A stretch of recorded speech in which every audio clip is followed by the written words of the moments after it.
നേപ്പാളിലെ ത്രിഭുവൻ അന്താരാഷ്ട്ര വിമാനത്താവളത്തിന് മുന്നിൽ ഇന്നലെ 10,000-കണക്കിന് ആളുകൾ ഒത്തുകൂടി.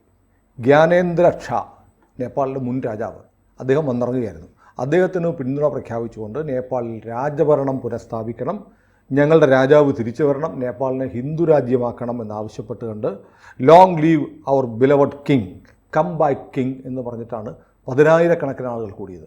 അവർ പറയുന്നത് 2008 മുതൽ ജനാധിപത്യമാണ്.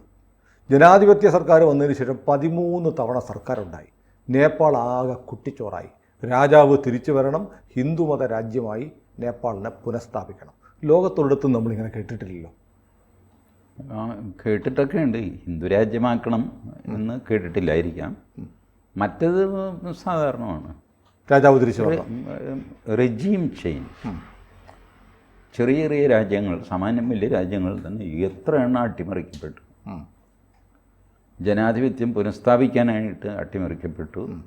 രാജഭരണം അവസാനിപ്പിക്കാനായിട്ട് രാജഭരണം തിരിച്ചു വരണമെന്ന് ജനങ്ങൾ ആവശ്യം അങ്ങനെ ചെയ്യും. ഈ നമ്മുടെ ഇപ്പം നടക്കുന്ന ബഹളത്തിൽ പൊതുവെ കണക്ക് കൂട്ടാത്ത ചില രാജ്യങ്ങളാണ് നേപ്പാൾ, ഭൂട്ടാൻ, ബർമ്മ. ഇവിടെയൊക്കെ നടക്കുന്നത് എന്താണെന്ന് ആർക്കും അറിയില്ല, ആരുടെയും ചിത്രത്തിലില്ല. അപ്പോൾ ഈ സമയത്ത് അവിടെ റെജീം ചേഞ്ച് ഉണ്ടാക്കാൻ എളുപ്പമാണ്. ഇപ്പോൾ രാജഭരണം വരാനാണെങ്കിൽ ഇവർ തിരഞ്ഞെടുപ്പിൻ്റെ സമയത്ത് രാജാവിനെ കൊണ്ടുവന്നാൽ മതിയായിരുന്നില്ല. ഇപ്പം അങ്ങ് ചെയ്യേണ്ട കാര്യമൊന്നുമില്ല. അല്ല, അങ്ങനെ രാജാവിനെ അങ്ങനെ കൊണ്ടുവരാൻ വലിയ പ്രയാസമാണ്. രാജാവ് ഇലക്ഷൻ നിൽക്കണോ? ഇലക്ഷൻ നിന്നാലും ഇലക്ഷൻ നിന്ന് ജയിക്കുന്നത് വേറൊരു സമ്പ്രദായം. ബട്ട് നിൽക്കാതെ അധികാരം പിടിച്ചെടുക്കുക, അതാണല്ലോ രാജാധികാരം എന്ന് പറയുന്നത്. ഒരു റെജീം ചേഞ്ച് നേപ്പാളിൽ അറ്റംപ്റ്റ് ചെയ്യുന്നു എന്നാണ് ആദ്യം നിന്ന് മനസ്സിലാക്കുന്നത്. അറ്റംപ്റ്റാണ്, ചിലപ്പോൾ സക്സസ് ആയി എന്ന് വരാം. ഇപ്പോൾ ഡീപ് സ്റ്റേറ്റ് അല്പം ക്ഷീണത്തിലാണ്. ബംഗ്ലാദേശിലെ അട്ടിമറിക്ക് ശേഷം അവരുടെ ഓപ്പറേഷൻസ് അങ്ങ് സക്സസ്ഫുൾ ആകും. നേപ്പാളിനെ അട്ടിമറിച്ചതല്ലേ ഇതുപോലെ? നേപ്പാളിനെ അട്ടിമറിച്ചതാണ്. പക്ഷെ നേപ്പാൾ ആയതുകൊണ്ട് ആരും അത്ര കാര്യമായിട്ട് എടുത്തില്ല. ചെറിയൊരു രാജ്യം എങ്ങനെയെങ്കിലും പൊക്കോട്ടെ. ഭൂട്ടാൻ ഇന്ത്യയോട് വലിയ ആഭിമുഖ്യം കാണിക്കുന്നുണ്ട്. ബർമ്മ ഇന്ത്യയുമായിട്ട് ചേർന്നാൽ എന്താണെന്ന് ആലോചിക്കുന്നുണ്ട്.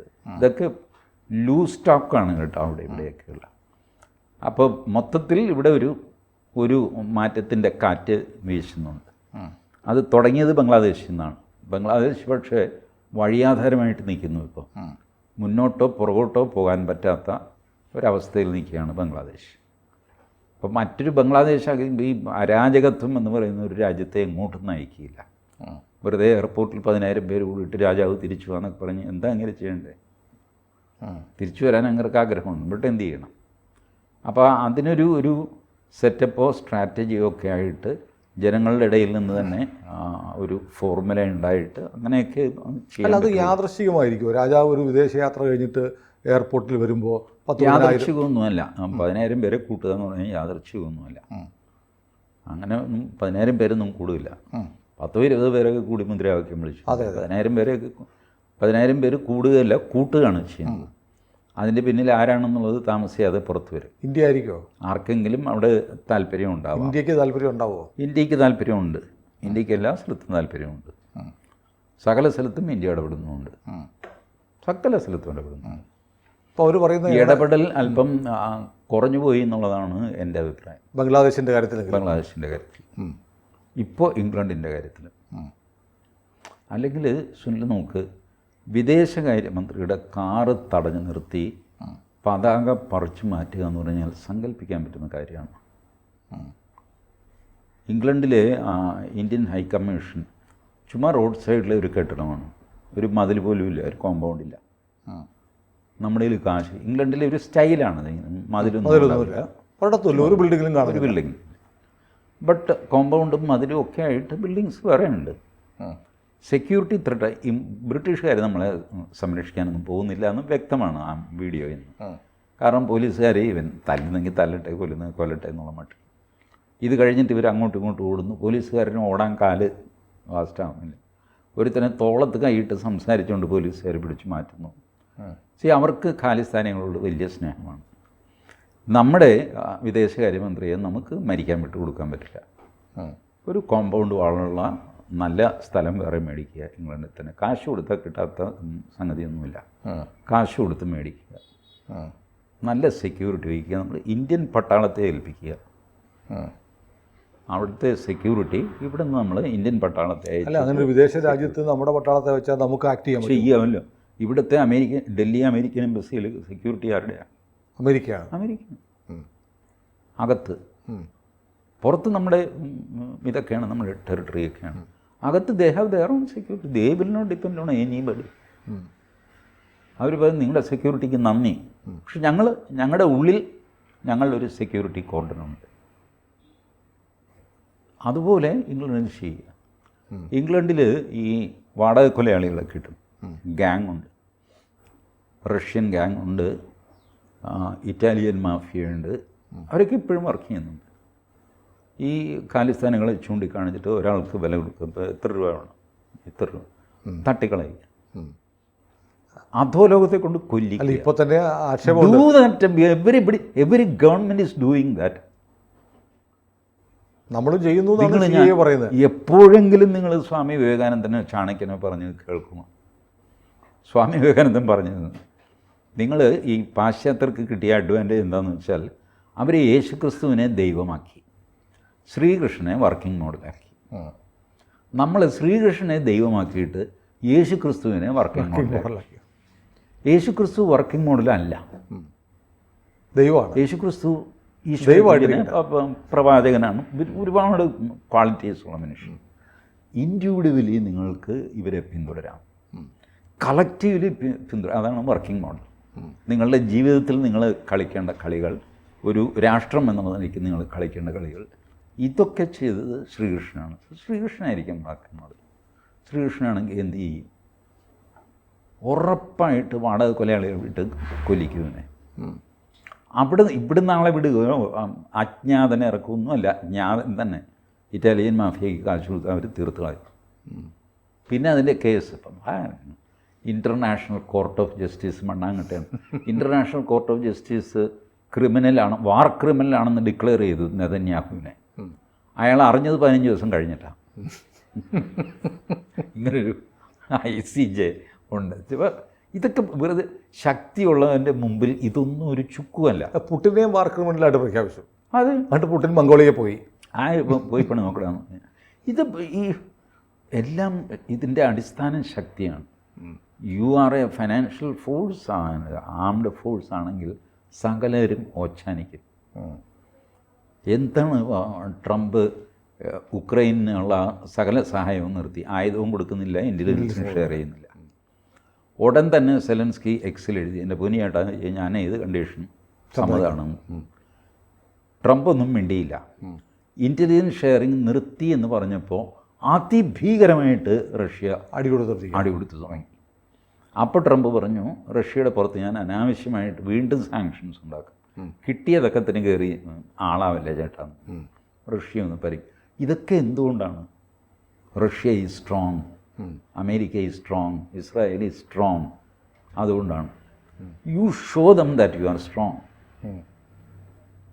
നേപ്പാളിൽ ഇഷ്യൂ എ സ്റ്റേറ്റ്മെൻറ്റ്, ഇപ്പോൾ ഒന്നും ഇടപെടണ്ട, issue a statement, we welcome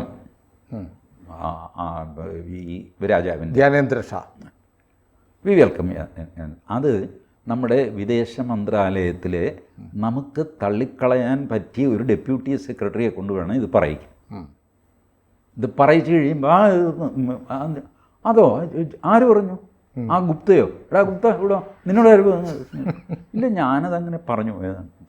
ഊരാനായിട്ട് provision ഉണ്ടണം, പറയാനുള്ളത് പറയുകയും ചെയ്തു. അതാണ് ഇപ്പോൾ ജെഫ്രി സാക്സ് വലിയ കൊളംബിയ യൂണിവേഴ്സിറ്റിയിൽ അങ്ങേരുടെ സ്പീച്ചാണ് ഇപ്പോൾ നടക്കുന്നത്. യൂറോപ്യൻ യൂണിയൻ അങ്ങേര് നടത്തിയ സ്പീച്ച്. അതിൽ പറഞ്ഞു, for God sake tell your prime ministers and presidents to become a diplomat first. ആദ്യം നിങ്ങൾ ഡിപ്ലോമാറ്റ് ആയിരിക്കണം. കാല് വയ്ക്കാൻ പഠിക്കണം, വെച്ച കാല് പുറകോട്ടെടുക്കാനും പഠിക്കണം. പറയാനും പറയാതെ പറയാനും പഠിക്കണം. വരികൾക്കിടയിൽ അർത്ഥം വെച്ച് സംസാരിക്കാൻ പഠിക്കണം. അതാണ് ഡിപ്ലോമസി. ആൻഡ് ഫസ്റ്റ് ഡിപ്ലോമാറ്റ് നമ്മളെ ചരിത്രത്തിലെ ഏറ്റവും വലിയ ഡിപ്ലോമാറ്റ് ശ്രീകൃഷ്ണനാണ്. ശ്രീകൃഷ്ണൻ ദൂത് പറയാൻ പോകുന്നൊന്നുമില്ല. അപ്പോൾ എങ്ങനെയും സെറ്റിൽ ചെയ്യാമെന്നാണ് പാണ്ഡവരുടെ യുദ്ധം ഒഴിവാക്കാനായിട്ട് എനിത്തിങ് ഒരു വീടെങ്കിലും കിട്ടിയാൽ മതി. ശരി എന്നൊക്കെ പറഞ്ഞ് ശ്രീകൃഷ്ണൻ പോകാൻ തുടങ്ങുമ്പോഴാണ് പാഞ്ചാലി മുടി അഴിച്ചിട്ട് പാഞ്ചാലി മുമ്പിൽ വന്നിരിക്കുന്നു. ഞാനിത് എന്ത് ചെയ്യണം എന്ന് ചോദിക്കുന്നു. നോക്കാം. അപ്പോൾ ശ്രീകൃഷ്ണൻ എന്താ ചെയ്യേണ്ടത്, യുദ്ധം ഒഴിവാക്കാനായിട്ട് മാക്സിമം ഞാൻ ട്രൈ ചെയ്തു എന്ന് പറയണം. പക്ഷേ യുദ്ധം ഒഴിവാകുകയും ചെയ്യരുത്. യുദ്ധം ഒഴിവായി കഴിഞ്ഞാൽ ഭീമൻ ദുശാസനൻ്റെ മാറ് പിളർക്കുകയില്ല. മാറ് പിളർന്ന ചോരയിൽ കൈമുക്കാതെ ഈ മുടി കെട്ടില്ല. ദ്രൗപദിക്ക് മുടി കെട്ടാനും പറ്റില്ല. അപ്പോൾ യുദ്ധം ഉണ്ടാവണം. എന്നാൽ യുദ്ധം അവോയ്ഡ് ചെയ്തൊന്നും വരികയും വേണം. That was the biggest diplomatic challenge. അത് നേരിട്ടവനാണ് ശ്രീകൃഷ്ണൻ. എന്നിട്ട് താൻ വിചാരിച്ച കടവിൽ തന്നെ അതുകൊണ്ട് ഈ ഓഫറെല്ലാം കൊടുത്തു. 5 ഗ്രാമങ്ങൾ, 5 വീട്, ഒരു വീടെങ്കിലും. But he saw to it that ഒന്നിനും അമ്പിനും വില്ലിനും ദുര്യോധൻ അടുക്കുന്നില്ല എന്നുള്ള രീതിയിലാണ് ശ്രീകൃഷ്ണൻ്റെ പ്രസൻറ്റേഷൻ, സംഗതി, അന്തരീക്ഷമൊക്കെ സൃഷ്ടിച്ചത്. അങ്ങനെയാണ് ഞാൻ പറഞ്ഞത്. അവൻ സമ്മതിച്ചാൽ ഞാൻ കുടുങ്ങി. അവൻ സമ്മതിക്കരുത്, പക്ഷേ ഞാൻ വിശാലഹൃദയനാണെന്ന് കാണുകയും വേണം. See the diplomatic challenge. അതുകൊണ്ടാണ് ഞാൻ പറഞ്ഞത് നമുക്ക് അറിയാവുന്നതിൽ ഏറ്റവും വലിയ ഡിപ്ലോമാറ്റ് ശ്രീകൃഷ്ണനാണ്. പിന്നെ ഒരു ഡിപ്ലോമാറ്റ് പോയി തീ വെച്ചിട്ട് വന്നു. അതിന് മുമ്പാണ് ഹനുമാൻ. ചർച്ചയ്ക്ക് പോയിട്ട് പുള്ളി ചർച്ചയ്ക്കൊന്നുമല്ല പോയത്, കക്ഷി അവിടെ ഉണ്ടോ എന്ന് അറിഞ്ഞിട്ട് പോകാം. ആ പുള്ളി അവിടെ സ്മാർട്ടായിട്ട് പുള്ളിയെ വിട്ടില്ല. അങ്ങനെയൊക്കെ നിസ്സായപ്പോഴും പുള്ളി ഇപ്പം എല്ലാം കൂടെ പറഞ്ഞത് തീയിട്ട് തിരിച്ചു പോകുന്നത്. അപ്പം അത് ഡിപ്ലോമസിക്ക് പോയതല്ല, ഡിപ്ലോമാറ്റും അല്ല. ബട്ട് ഇവർ പിടിച്ച് ഉപദ്രവിച്ചുകൊണ്ട് ഇങ്ങനെ ചെയ്തതാണ്. പക്ഷേ ദൂതനെ കൊല്ലാൻ പാടില്ല എന്നൊക്കെ അവിടെ ആർഗ്യുമെൻ്റ് നടക്കുന്നുണ്ട്.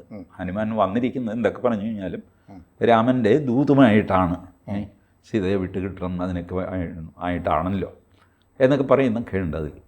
Anyway that was A failed diplomacy. Or അതും ഒരു രീതിയിൽ വിജയിച്ചു. കാരണം ഡിപ്ലോമസിയിൽ ബലപ്രയോഗമൊക്കെ ഉണ്ട്. പറഞ്ഞതനുസരിച്ചില്ലെങ്കിൽ അവസാനം പെടലിക്കടിച്ചിട്ട് മര്യാദയ്ക്ക് ഒപ്പിടുക കരാറിലെന്ന് പറഞ്ഞിട്ട് ട്രംപ് അങ്ങനെ ചെയ്ത് പലരെ കൊണ്ടും പുള്ളി കരാർ പിടിക്കുന്നത് അങ്ങനെയാണ്. സെലൻസ്കിയെ പോലും അങ്ങനെ ഡീൽ ചെയ്തത്. അപ്പോൾ ഇതെല്ലാം സാമധാന ഭേദദണ്ഡങ്ങൾ മുഴുവൻ ഉപയോഗിക്കണം.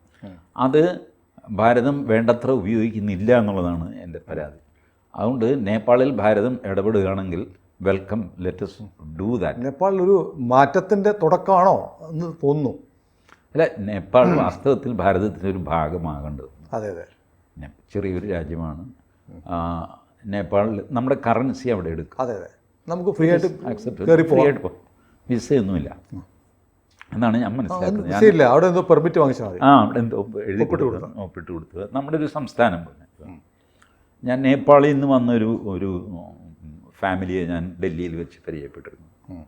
അപ്പോൾ അവർ പറഞ്ഞു, അത് വേറൊരു സംസ്ഥാനം പോലെയാണത്. വെറുതെ ഞങ്ങൾ രാവിലെ അവിടെ നിന്ന് ഡൽഹിയിൽ വരും, തിരിച്ച് വൈകുന്നേരത്തെ ഫ്ലൈറ്റിന് കാഠ്മണ്ഡുവിലേക്ക് പോകും. അങ്ങനെയില്ല പാസ്പോർട്ട്, ഫോർമാലിറ്റി, ഇമിഗ്രേഷൻ, അങ്ങനെയൊന്നുമില്ല. ഒരുപാട് ഇളവുകളൊക്കെയാണ്. അപ്പോൾ നേപ്പാൾ നമ്മുടെ സ്വന്തമാണെന്ന് തന്നെ വിചാരിക്കുക. പിന്നെ അവർക്കൊരു സ്വയംഭരണാവകാശം ഉണ്ടെന്ന് മനസ്സിൽ നമ്മൾ വിചാരിച്ചാൽ തീർച്ചയായും കഴിഞ്ഞു. ഏതായാലും നേപ്പാളിൽ ഇപ്പോൾ എനിക്ക് വളരെ കൗതുകം തോന്നിയത് രാജാവ് തിരിച്ചു വരണമെന്ന് പറയുന്നു, ഞങ്ങൾക്ക് വീണ്ടും ഹിന്ദു രാജ്യമാവണമെന്ന് പറയുന്നു. ഇത് രണ്ടും ഒരു കൗതുകകരമായ കാര്യമാണ്. തീർച്ചയായിട്ടും അവരുടെ സമരം എങ്ങനെ പോകുന്നത് ഇനി വരും ദിവസങ്ങളിൽ അറിയാം. അവരവിടെ മറ്റേ കമ്മ്യൂണിസ്റ്റ് ഭരണമല്ലേ? അതെ, കമ്മ്യൂണിസ്റ്റ് പാർട്ടി അധികാരത്തിലുണ്ട്. ഇപ്പോൾ പലരും പറയാറുണ്ട് കേരളത്തിൽ മാത്രമല്ലേ ഉള്ളൂ. അല്ലല്ലോ, നേപ്പാളിലുണ്ട്. അറിയാൻ പറ്റും. മിടുക്കൻ. അല്ല, കോൺഗ്രസിനും പറയാം, നേപ്പാളി കോൺഗ്രസും ഉണ്ട്, രാഹുൽ ഗാന്ധിക്കും പറയാൻ വേണമെങ്കിൽ. ഇവിടെ പോയാലും അവിടെ ഞങ്ങളാണ് ഭരിക്കുന്നത്. ഏതായാലും ഇതൊരു ശ്രദ്ധേയമായ ഒരു സമരമാണ്. പക്ഷേ നമ്മുടെ മാധ്യമങ്ങളൊന്നും കണ്ടില്ല. അതുകൊണ്ടാണ് ഞാനിപ്പം ചേട്ടൻ വന്നപ്പോൾ ഇത് സംസാരിക്കാമെന്ന് വെച്ചത്. കൂടുതൽ വാർത്തകളും വിശേഷങ്ങളും നിങ്ങളിലേക്ക് എത്താൻ ABC മലയാളം സബ്സ്ക്രൈബ് ചെയ്യുക, ബെൽ ബട്ടണും അമർത്തുക.